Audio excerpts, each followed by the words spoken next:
নমস্কার বন্ধুরা, আস্বাদের খোঁজে রান্নাঘরে আপনাদের স্বাগত জানাই। আজ আমি রান্না করব পাঁপড়ের ডালনা।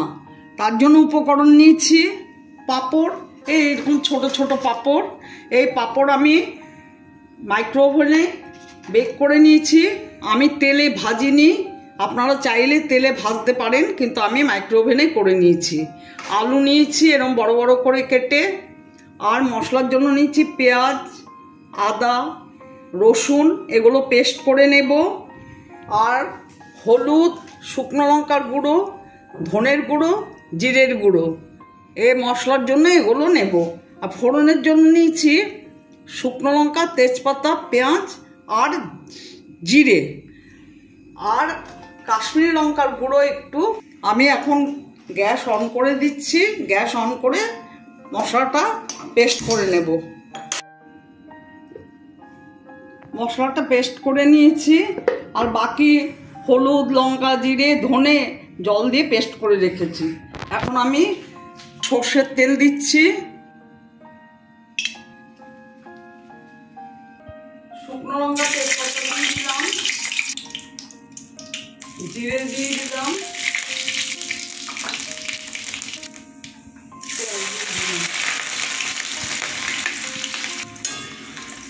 আমি পাঁপড়ের রান্নাটা রসুন, আদা, পেঁয়াজ দিয়ে রান্না করছি।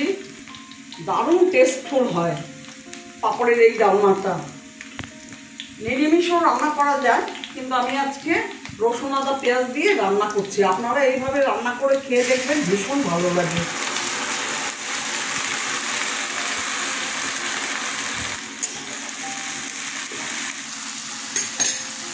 পেঁয়াজটা কষানো হয়ে গেছে।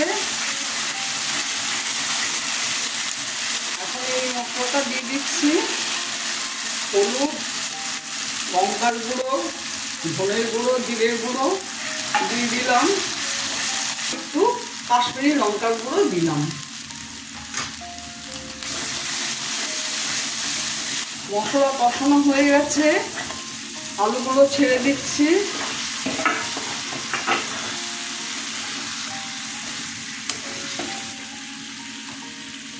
আন্দাজ মতো নুন দিয়ে দিলাম আর আন্দাজ মতো চিনি দিয়ে দিলাম। আলুগুলো কষানো হয়ে গেছে, জল দিয়ে দিচ্ছি।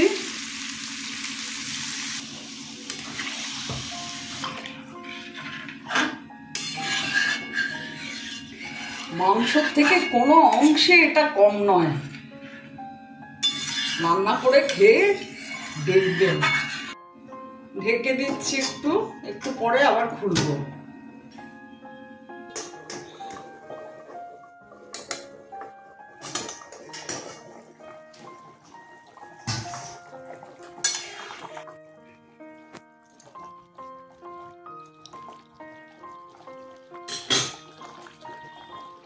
গরম মশলা দিয়ে দিচ্ছি।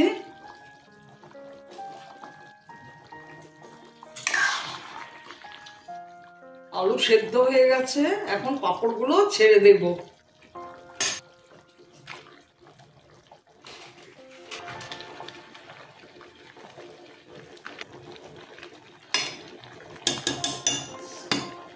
একটু ঢেকে দেব।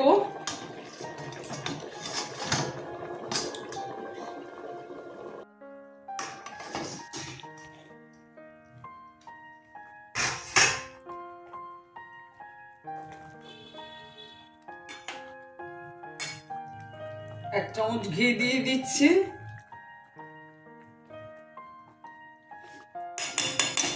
রান্নাটা হয়ে গেছে। আমার ভিডিওটা যদি আপনাদের ভালো লেগে থাকে, প্লিজ একটা লাইক, শেয়ার, অবশ্যই সাবস্ক্রাইব করে দেবেন। সাথে আপনাদের কমেন্টস দেবেন। আপনারা ভালো থাকবেন, সুস্থ থাকবেন। আমার ভিডিওটা দেখার জন্য আপনাদের ধন্যবাদ। এখন সার্ভ করে দেব। দেখুন কেমন হয়েছে।